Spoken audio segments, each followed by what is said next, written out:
Hello, Omar. Hello, Mike. Hi, Omar. Hi, Caio. Hi, Caio. Hi, Mike. Thank you for joining us. Thank you for hosting me. Are you an iOS developer? Yes, I am. For how long? 3 years professionally, 1 year in college. Yeah. So mid-level developer? Yeah, I would say so. Yeah. Awesome. How can we help you? Well, my first question is about going to a new company.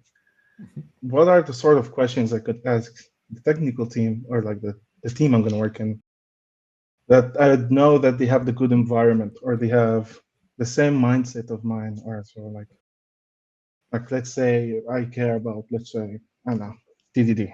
How would I, not just TDD, like the whole thing, and the whole team with the PO, everything works great. What are like the good questions to ask to know it's a team worth joining?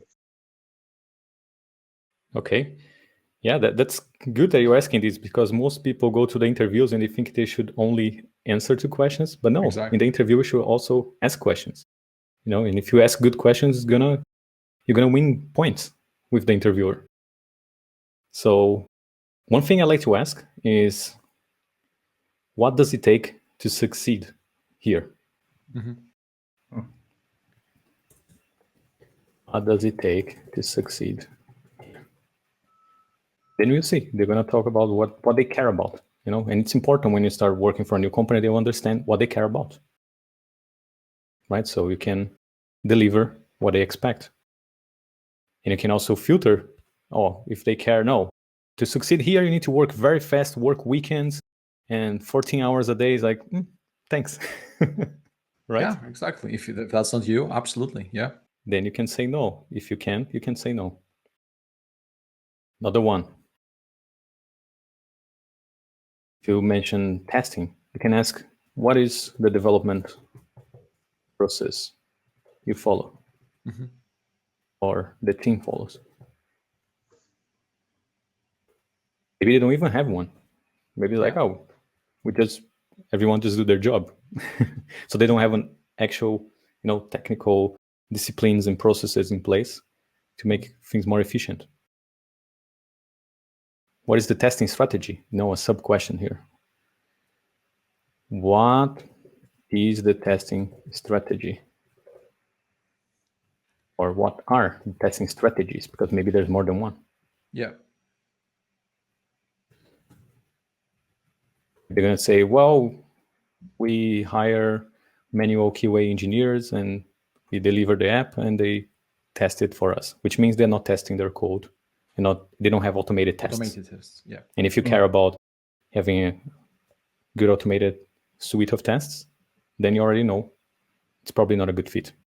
Unless they're like, hey, we don't have a good testing strategy, but we're trying to get someone on board that can help us set it up. And then you can, because maybe if they say here, we don't have one yet that we are happy with, then you can follow up asking, is this something you're open to? You're looking for someone that can help you with that.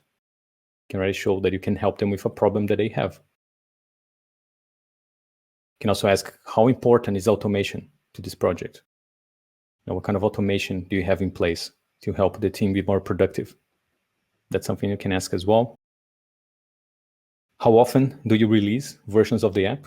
If they say every 6 months, you already know that they have a bit of a slow release cycle. Yeah. And you can even ask why.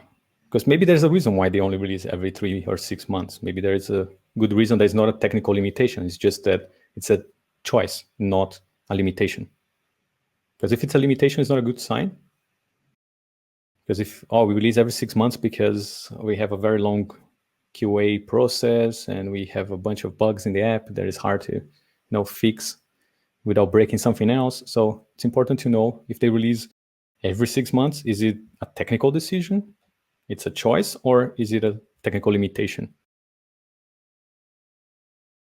What else? What are the biggest challenges you have now? Great question. Shows interest, shows that you care about, challenging things most probably. So Yeah. Yeah, you can get a feel of what you will be working on. Mhm. And if you'll be bringing skills that will help them pass that challenge, right? So what are the biggest challenges? What are the biggest challenges you are facing Yeah. now? Yes? Yeah. I think those are the main ones.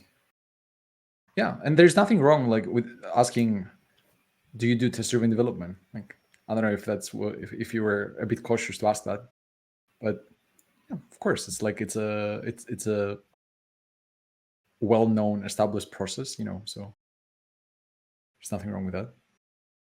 Yeah, always be polite. Yeah. If they say no, don't say like, "Wow, why not? Like you should be doing it." Like, Exactly. say that's okay. There are other. Every team has their own choices, and just find one that matches what you do. Don't try to change others because you probably cannot.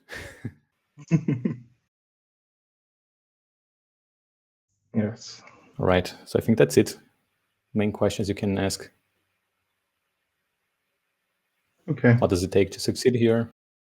Development process, testing strategies. And as Mike said, if you have a question, like do you follow TDD, you can ask it. Yeah. Okay. That's yeah, like these are questions like not very specific, but it will make me explore much how things are going. Yeah, and of course you know, like you branch out, you know, based on the reply, you know, of course you can dig deeper and like extract more information, you know, and have a conversation with a interviewer. So right. Yeah, I recommend you read books like Never Split the Difference. Mhm. It's a book about Negotiation. negotiation, Yeah. but you learn how to get more information from people. Like they have mirroring is a technique. When you say like, what are the testing strategies you use? And they say, oh, we don't have a testing strategy. And you just repeat exactly what they say. You don't have a testing strategy. And you wait. And they will give you a bunch of information. Oh, no, because we're having this problem and this problem, but we want to fix it, Because sometimes you're talking to someone that's not giving you a lot of information. And you just mirror back what they said. And they will bring you more information. The more information you have, the best. Yeah, so yeah, these negotiation techniques, we forget to use them in asking questions as simple as this. Absolutely. Yeah.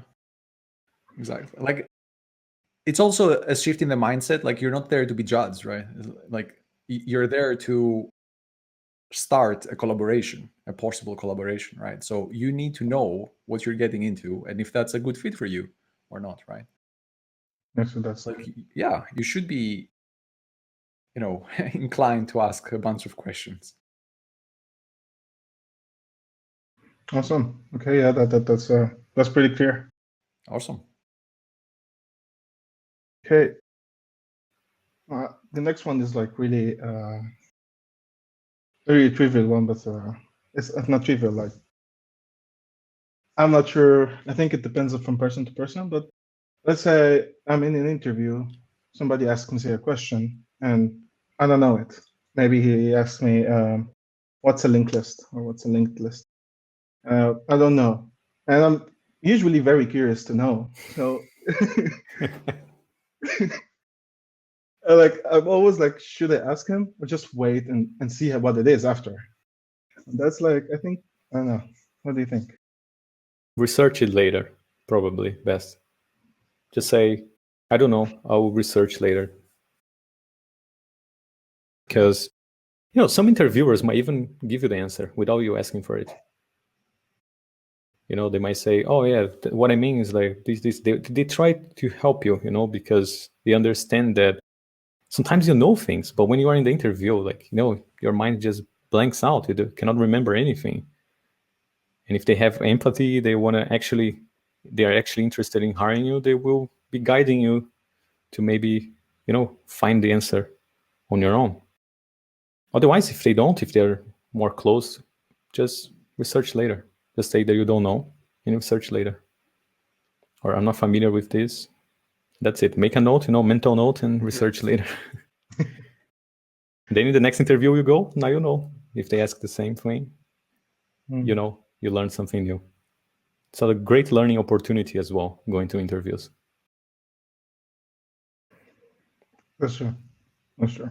I guess also I don't waste his like time, because usually interviews like limited time. Yes, absolutely. Yeah. Save them time. Help them. They'll appreciate it. Yeah, makes sense. Also, sometimes when in an interview and you would disagree with the interviewer on something, I feel like sometimes, okay, we're disagreeing. Like, what should we do then? Like, I just, okay, you're right, or just, I don't think so. Like, let's just search the web. I know this is really weird questions, but like I want to sometimes also see how we're gonna interact when we work together. So I like want to simulate it a little bit. I'm not sure if we disagree. Should I like lay it off or like say no? I'm pretty sure. Let's check it out.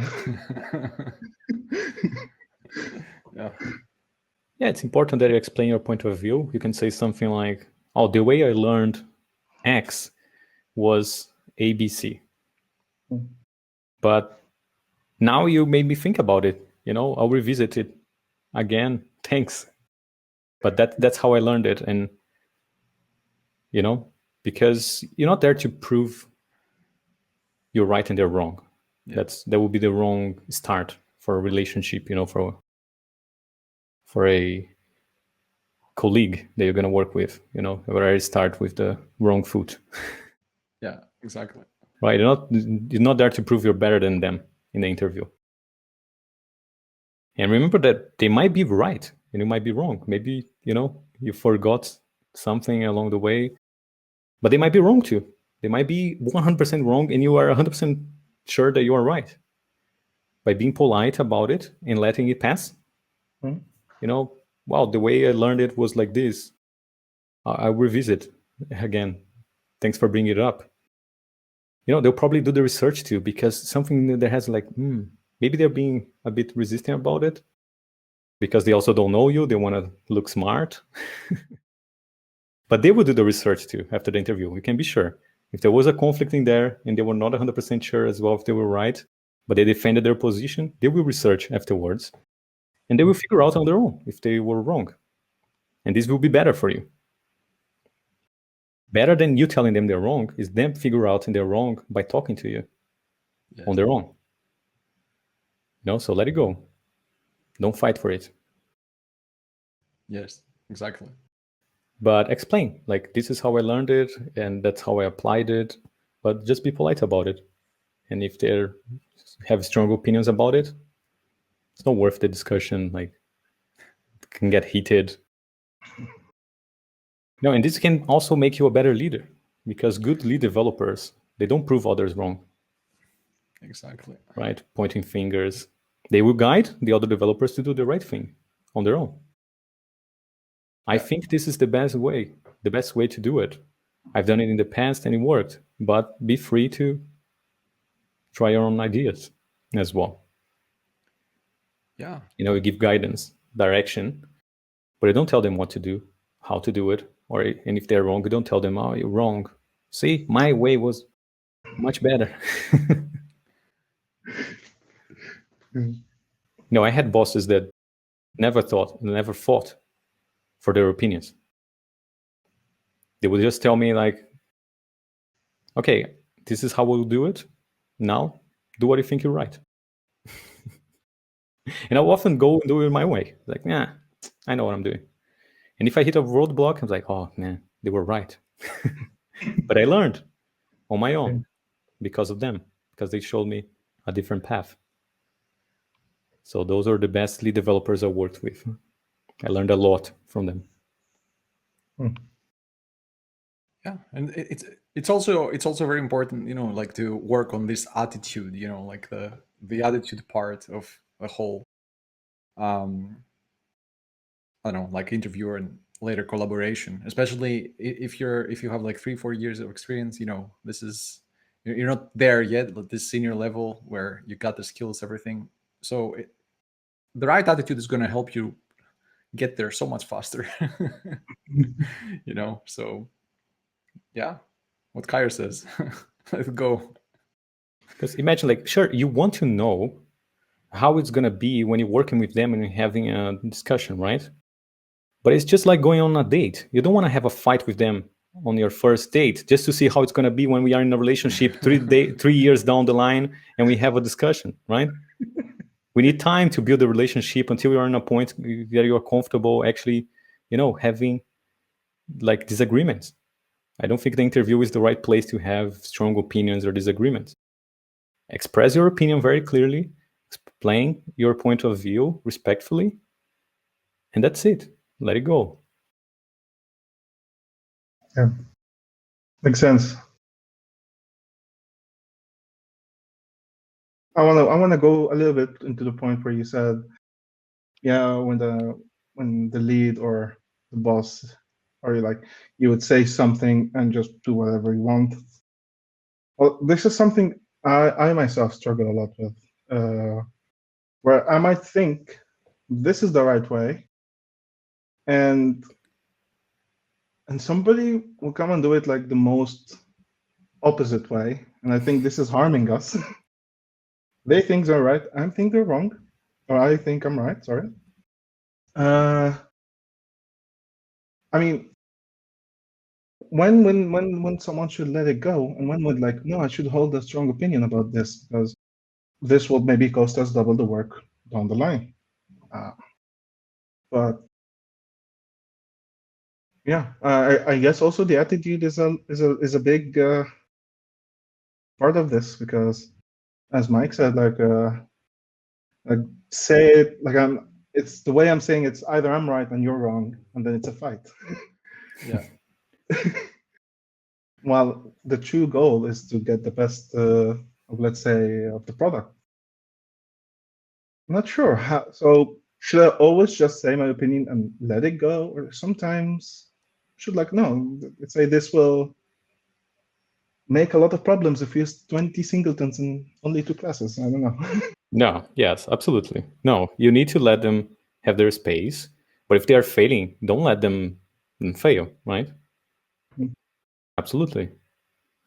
You don't want to tell them every time what to do, but if something is failing terribly, then it needs to be addressed, right? And for me, when this happens, in my experience, what happens is that you need clear goals. The goals were not clear.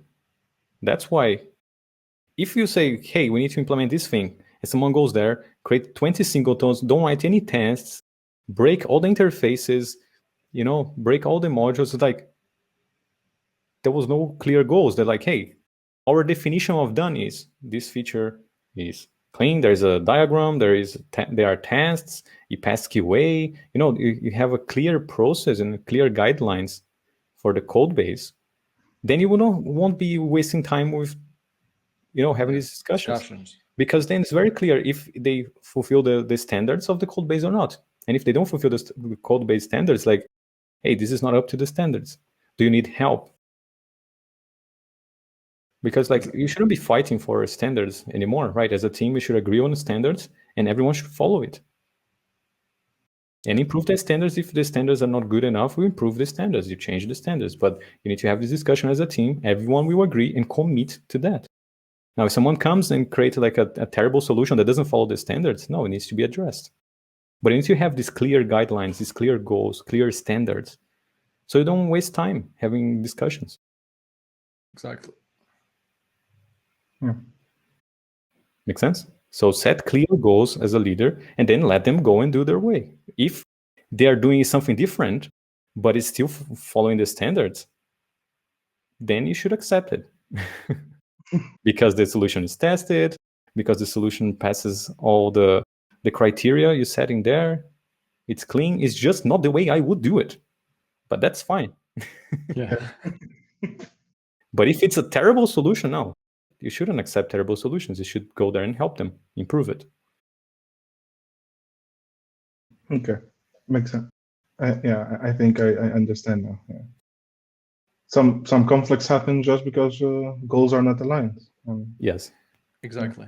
Communication is ineffective. So Cool. Okay. Okay. My next question is a little bit more coding and technical. So one of the things I was thinking about, if let's say I have a view model, something. This view model it's for iOS for now, but it's been like made to be like reused in other platforms. I come to macOS, and macOS on the same, let's say, feature or screen has more stuff. It has more features, has more logic. Questioning is here, like, should I add to that same view model this logic? Or then no, because it's has different stuff now. I should make something new. Okay. So when you create a view model, there is decoupled from UI kit, is decoupled from platform-specific frameworks. They should be used on AppKit, on everything, on iOS, on watchOS. But the other platform has a different needs, different features. Should you make another one? If the features are different, yes, it's a different feature, it's a different view model. Right? If it's the same, but it has a little bit more functionality, then you have a choice of creating a new one, still using the other one, but creating a new one just for the new features. Right? And then you have two view models. Or you add the logic to the same view model. Or you create two separate, completely separate view models. So this would depend on the case. Which one you're going to choose will depend on the case. But if you are starting this new application and it's already different from the start, from day one, they're already different, chances are they will diverge even more with time. Thus, it's probably better to create a new one. But it really depends. Maybe you start, if you find it easier to start with the same one and split them later, can be done as well. You know, because why? You will have good tests, flexible tests. They are not coupled with the structure of the production code. So you can refactor quickly and with confidence and split them into 2 view models, 3 view models, 4 view models if needed. Right? Yeah. So make sure your tests are not coupled with the structure, the production structure. Thus, you can refactor very quickly, easily, whatever is going to make sense to your project. Okay. You know, otherwise, it will be harder to separate them later. It can be done. It's just going to take a little bit more time. It's software, right? It's soft. We can change it. No, we're showing the program. We refactor from MVC, then to MVVM, and then to MVP, and we didn't change the tests, remember? Yeah. That's very true. So yeah, it's a case-by-case decision.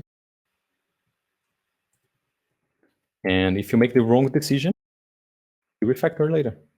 As long as you have a good tests, you can do it with confidence. Okay, so it's like there's no, so like it doesn't harm to have some logic that's not used in iOS. So it's like, okay, it's not too much, so it will be added to the file. So like nothing is harmful as long as. Yeah, if it's only one method, let's say there is one extra method that AppKit needs, but not on UIKit. Okay, you can add it there. What is the problem with that? Another developer will come and see, oh, there's already a method here that is only for AppKit. Maybe I'm going to add another one. And someone's going to come, maybe I'm going to add another one as well, because there are 3 already.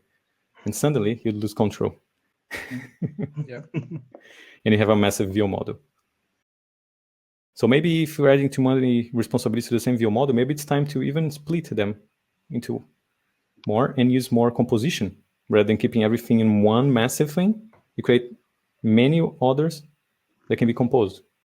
And then you can pick and choose. I want this feature, I'm going to get this view model. I want this other feature, I'm going to get this other view model. And then I'm going to compose them.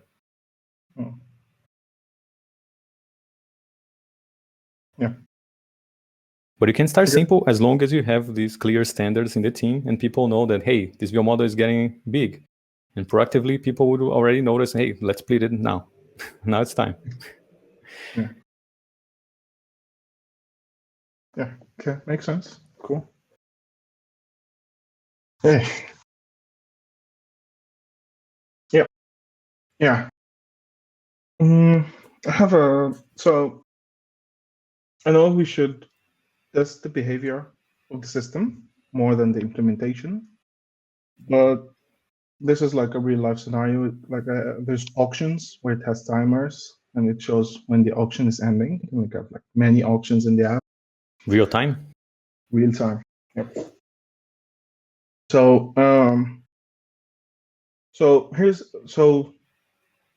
let's say I'm testing only the timer feature, where it's like, yeah, if I give you, there's only the end date is like after 30 seconds, I see 30 seconds, 29 seconds, and so. But it's like a really important requirement or a functional requirement that all these auctions are using the same timer from behind, or like in the implementation. Otherwise, it's like we'll have, I don't know, 800 timers just for one page. I'm very tempted to write a test to make sure there's only one timer, because yeah, if something mess up, the CPU will like go to 100%. But then like, okay, this is more implementation. Should I test it or not? This is where I'm a little bit hesitant. I don't know what should I do. Okay, so if you're asking this question, it's because you are afraid someone might change the code and end up using hundreds of timers, and you know what's going to happen. Yes. So, and this person might be you doing it by mistake, right? Yeah. So if there's a concern that something might break in the future, and the only thing preventing from breaking is your memory, add a test for it. Yeah. What if you are on holidays and someone adds a bunch of timers? What if you forget? What if you are in a rush because there is a deadline to meet a marketing strategy deadline and you need to do it? You know, don't rely on memory. Add a test for it. Yeah, just to be clear, this has nothing to do about timers, you know. It's like, it's more of a, you know, if you're afraid, just, you know, hedge, Don't be afraid. add the test, and that's it. Yeah, because the cost is low for adding this test, even though it's going to be coupled with the production code. It's not something that you expect to change, right? It's not going to become a requirement at some point. No, we want to have 2 timers, right? Yeah. Or we want to have 10 timers. So it's not something that's going to change a lot. So the cost is low to create and maintain it. And it will help you sleep better at night. And it will help you develop feature faster because you're not concerned about this thing all the time, you know? So use tests to free your mind from remembering how everything should be working. The test should tell you and enforce how things should be working. Okay. You know, so have more brain capacity to focus on the important things. The more you try to keep things in your brain, like remembering things, the less productive you will be. So don't rely on memory. Automate it. Yeah, it's what I'm leaning for, but I'm always like afraid to like I'm coupling with the implementation too much. Like if we change the timer to a publisher that publishes every second, like we'll have to change the tests. But yeah, I guess it's a priority where that's my priority. Yeah, it's trade-offs, right? All the way. Indeed. Exactly. And the cost is low, so why not? Yeah. Okay. So yeah, branching from this, yeah, as also like it's always good also to like test from the boundary to not really decouple from the implementation details. But like in the course, we were testing more of like the view controllers from the UI kit part.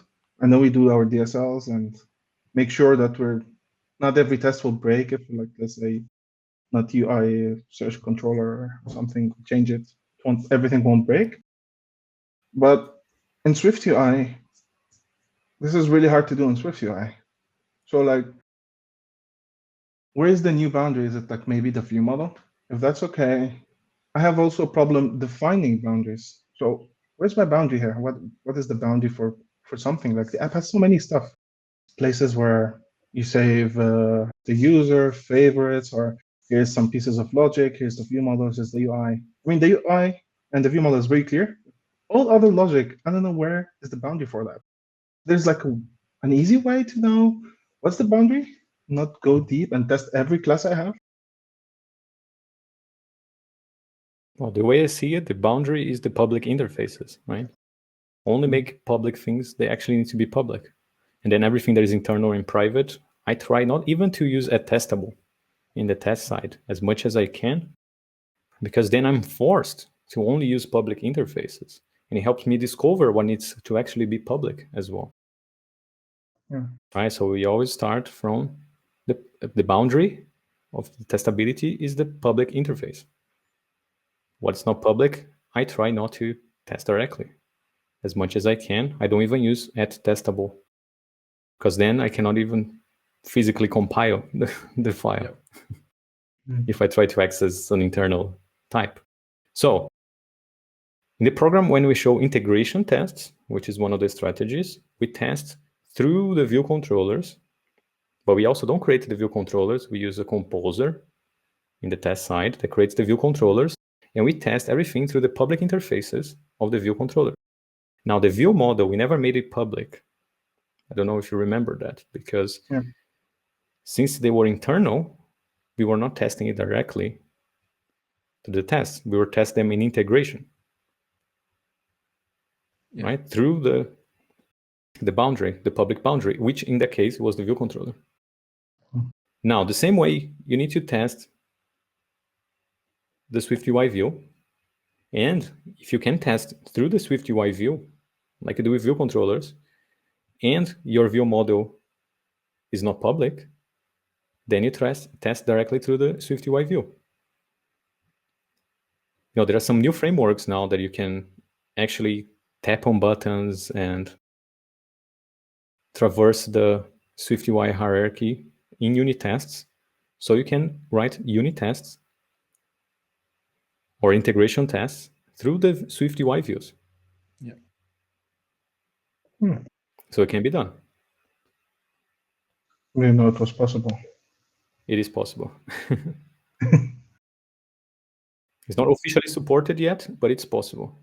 So the boundary is the public interface. Now, if you get this view model, and going back to the other question, and you say, well, this view model is going to be reused across applications, so I'm going to move it to another module, and I need to make them public. Now that this is a public type, I would test it directly as well through the UI, so I can refactor the UI and refactor things without breaking the tests. I have these integration tests that help me guarantee the UI is working nicely with the view models. But in the other module where I move the public view model, I will test it in isolation to make sure that it works accordingly. Okay. Because now it's public. And we showed this in the program as well. If you remember, we moved the presenter at some point to another module, and then we had to make it public. And then we wrote tests for it through the public interface.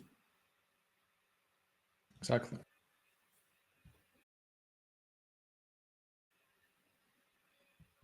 So what varies is the strategy, right? Either doing integration tests or unit tests. And if you're testing the view model directly, only talking to the view model with no UI in the middle, that's a unit test, right? Testing it in isolation, isolated test on its own, in its own model, and it's public, and that's it. But you also need to test the integration with the UI, make sure that everything works correctly. Because the UI is stateful, you know, it's full of side effects. Yeah. Sure. But I think if you're testing more from integration, okay, if I can test as much as possible from the outer layer, I think this is a good quality to strive for. Other like, because I can feel sometimes I'm testing every class, and any change will always, I mean, it's not, if it's public, yes. If I'm testing from the public interface, yes, it won't be a problem. But if I'm changing the behavior a little bit, It's like I always have to change a place. I'm not sure, is it like a good quality to do it from as much as possible, like a combined classes? Like I really like when you tested from the view controller, you had view model, like we could have had 100 view model, we couldn't care less. Or is it like also testing each class has its own benefits, or like, I don't know, what's your preference, or what do you think? You need to find a good balance, because if you test everything in integration, for example, you call main, you boot the app delegate, the scene delegate, and you test everything through the root window, you're going to say, yeah, my tests are not coupled with the production code at all. But when a test fails, you have no idea where the problem is. Is it in the database? Is it in the UI? Is it in the networking? What is it? You're going to be debugging for a long time. That's why you need to find a good balance in there and not test everything to integration. The more components you put in integration, the harder it is to find issues when there is an issue, because there's no precision in your tests. And one of the qualities of tests is precision, telling you precisely where the problem is. And the most precise tests are the unit tests, because when it fails, if it's written well, it's going to tell you exactly, this is failing because of this precise line, this precise invocation with this precise state. Exactly. So you need unit tests because they give you precision, they give you speed, they are also much faster to run, but you also need some integration tests. But when you test an integration, try not to test everything in integration. Like, oh, let's put the network together, let's put the database together, because then they have multiple points of failure. They'll make your test slow and less reliable. Sometimes it passes, sometimes it doesn't pass, because if the internet is a bit dodgy, it's not going to pass. If the internet's a bit slow, it's not going to pass. If there is a permission problem with the CI machine for persisting files to disk, sometimes it's going to fail the persistence because you cannot store a file to the file system. Right? So you prevent all those problems with unit tests. So you need both. One gives you speed and precision, the other one gives you peace of mind that everything is wired correctly. Okay, so it's a balance I'll get better at with more and more practice, I guess. Yeah, because one argument people have for UI tests is that, then it's absolutely decoupled from the code, because it never exercises code directly. You actually tap on buttons and check elements on the screen. But the other problem is that it's slow, it's less, it's fragile. And when it fails, you don't know why. You need to debug. That's true. That's why you need a balance. You need to find a good balance. Okay. Cool. Thanks, guys. Okay. Okay, next set of questions is more like personal development. And the question is, should I read a book on a topic that I don't use? Let's say core data is pretty important. It's like every iOS developer should know. But you never use core data. Like it's not in your company, you're using Grell for some reason. Well, let's say that's what I'm using. Should I also still read the book and learn it? Because in my experience, it's like I learn it, don't use it for 2 years. I mean, my whole experience is 2 years, but let's say it's I completely forget it. I start using it, I need to read the book again. My question is like, should I read it? And if I read it, what should I do to make it stay in my head? So if you're interested in the topic, why not? Like, just like you can read a novel. Like Lord of the Rings probably won't make you better at your current job. But it's something you're interested in, it's something that you're passionate about and you enjoy reading it. Why not? Right? Why not read a book if you want to? Now, if you're doing it out of interest because you think you're supposed to do it, but you may never use it. Maybe don't do it. Like, oh, I think I need to learn RX Swift because everyone is learning RX Swift. Yeah. But you don't work with RX Swift. You have no goals of working with RX Swift. You have no interest in working with RX Swift, then don't do it, right? I would rather read books about universal concepts rather than specific framework that might be outdated. Because if you learn core data like 5 years ago and now, so many things changed. The book's probably updated 7 times. Right? So try to learn more universal concepts through books. And you read about specific frameworks when you actually need to use them. Right? For example, universal concept like dependency injection. It's something you can start using at any time. And you can use it in any language, in any platform. It's going to make you a better developer. Yeah. And also, if it's a recommendation from someone you respect, someone say, you must read this book. This book is going to change your life. Then you read it. Yeah. That's it. Exactly. Right? And they're very, very hard to read books, like domain-driven design. It's hard to read. Most people don't enjoy domain-driven design, the book. Doesn't mean they don't like the book. They don't enjoy like a novel. It's like, oh my God, I want to go back to this book. It's a hard book to read, but it's a fantastic book. They'll make you a better developer. And those great books are not always fun. So I don't read a book trying to think, oh, it's going to be fun, it's going to be nice. No. Sometimes you need it's a recommendation from someone. You go through the pain and you read it. And the only way, you shouldn't be trying to memorize it, but learn the concepts, understand the concepts. And then when you need to go back, you just get the book again. You go back to the chapter when you need it. So don't try to memorize it. It's very hard to memorize things, But try to understand concepts. So when you're facing an issue, it's like, oh, you remember that you learned something about that in that book. You go back to the book, go back to the specific chapters, look for it, and that's it.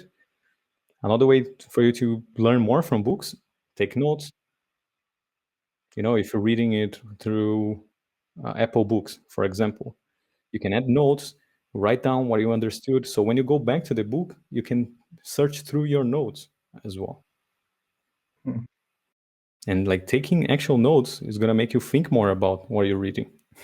Yeah, for sure. Because it's very easy to read 10 pages and like, I don't remember what I just read. It's crazy, right? How many times I read 2 pages and like, I'm going to have to go back and read it again because I forgot already. Because my mind was thinking about something else and was thinking like, oh my God, I need to write some tests. I need to reply to an email. And I lost focus on the book, but my ass kept reading it. Classic. But if you start taking notes, you need to focus fully on the book. So take notes. Also, read the same book again if it's a good book, like Clean Architecture, Dependency Injection. I had to read it more than once with a long period of time, like a 1 year or like 6 months to 1 year time. And then when you read again, you have more experience. You applied what you learned. And when you read it again, everything changes. It's like you're reading a new book because you have more experience, you have more context, and you're looking for different answers now. So reading the same book twice, if it's a good book, you're going to learn twice. Every time you read a book, you're looking for different answers. And you have more experience, thus you take more out of it. You can understand more what's in there. Validate the things that work well for you and fix the things that you probably thought you understood, but implemented it wrongly. And then you read again, oh, now I see why I'm having problems. And you want to maximize these aha moments you have, because that's when the actual, something clicks in your head and you actually learn. But how does it happen? You read just to be exposed to the concept, and then you need to apply them. You need to practice. And when you read again, now things start clicking. But the practice is the ultimate thing you need to do. That's how you learn, by doing, right? Yeah. You don't learn by reading, but by doing. That's how it's gonna stick. You mentioned like how to memorize it or something like that. Just by that, like there's no other way, especially on these hard technical topics. How else? Yeah, apply what you see in the books, apply what you learn in the program, because just watching the videos in the program, you're not going to learn. You think you learn. Exactly. Right? You think you learn, but when you try to apply, it's like, I cannot do it. Or I cannot do it as fast. Like testing is I think testing is one of the best examples here. Like you see someone writing the test, and you say, oh, okay, that makes sense. Given when then, arrange, act, assert.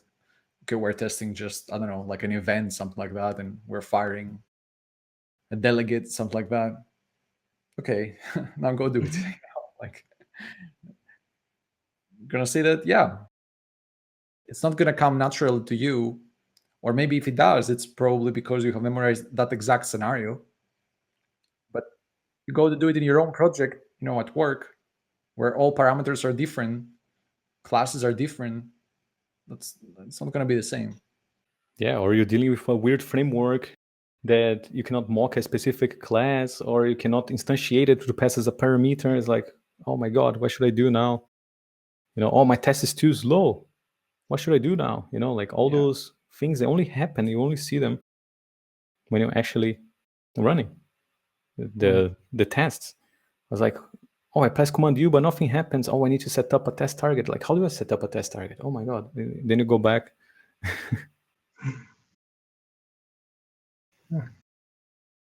You guys definitely remind us in the challenges when you don't practice while saying, I can't do this. I need to rewatch. Yes. That's why we have challenges there. Absolutely. Cool. Okay, my last question is like tips. How can I start preparing? I know I'm still starting, but how can I start preparing to start leading people? If I want to start to lead, or not, I'm not going to start soon, but how can I start to prepare? Because I feel like I get this role when like a new member joins the company.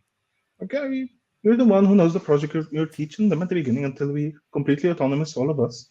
Everything's smooth. But how could I start? I don't know, like maybe small things that could I do like could help, or I don't know. Do you have any tips? Right. So leadership is a skill. So how lead? Leadership is a skill, like programming, and you can learn. So to become a good leader, you need to learn leadership skills. There are books, there are courses about it. We have the book, The Lead Developer Essential. Specifically, Lead Developer Essential, specifically for iOS developers, for developers, right? For developers. Because leadership is a skill, and you can be a good leader, but not be a good developer. And you can be a good developer and not be a good leader. If you want to be both, you want to be a good lead developer. You need both technical excellence and leadership skills. Right? You can learn them in parallel. You don't need to read only books about technical expertise, right? You can learn one book about programming, one book about leadership, one book about programming, one book about leadership. Yeah. That's why we have two sections also in our book suggestions, like have the programming books and then, the software engineering books and then all the general education, but most of them are focused on leadership. So most of them, if you check there, we have less book suggestions about actual development and more about personal development. Yeah. Which we find it sometimes even more important, because you can be the best developer in the world, but if you don't develop yourself, you won't be able to lead, you won't be able to make an impact.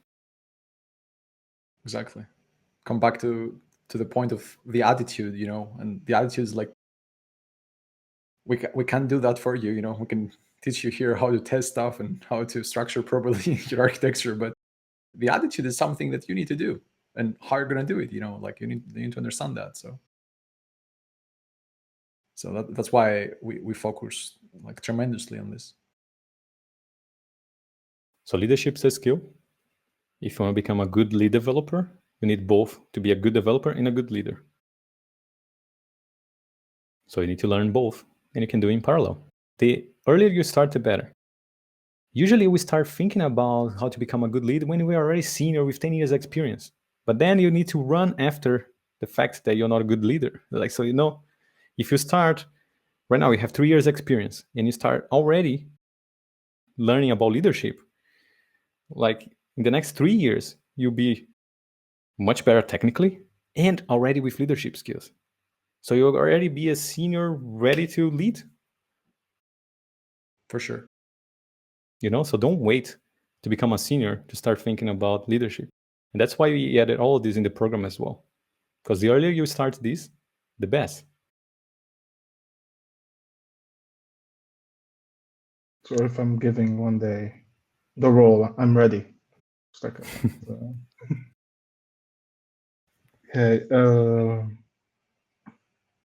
You're never going to know if you're ready until you actually get a position of leadership. Yeah. Okay. And you will learn, a lot. Don't wait to be ready as well to go for a leadership position, because I don't think you're ever going to feel ready. So go for it. As soon as you feel like, okay, I have the experience here, the technical experience, and I have the right motivation and a good opportunity, why not? Yeah. Makes sense. Yeah. I've been reading the Lead Developer Essential book, like it's been like 3-4 chapters. It's really helpful. Well, thank you guys for that. Yeah. Read again, finish it. Let's stop in the middle. If you set like 30 minutes a day, only 30 minutes, half an hour, every day, maybe taking the bus to work or when you wake up or before you go to sleep, 30 minutes, you read a book. After 30 minutes, you put an alarm. After 30 minutes, the alarm is going to ring, you're going to close the book, and you do it again next day, and again next day, and again next day. By the end of the year, you read, 20 books. Half an hour a day. Can you find half an hour in your day? Definitely. There you go.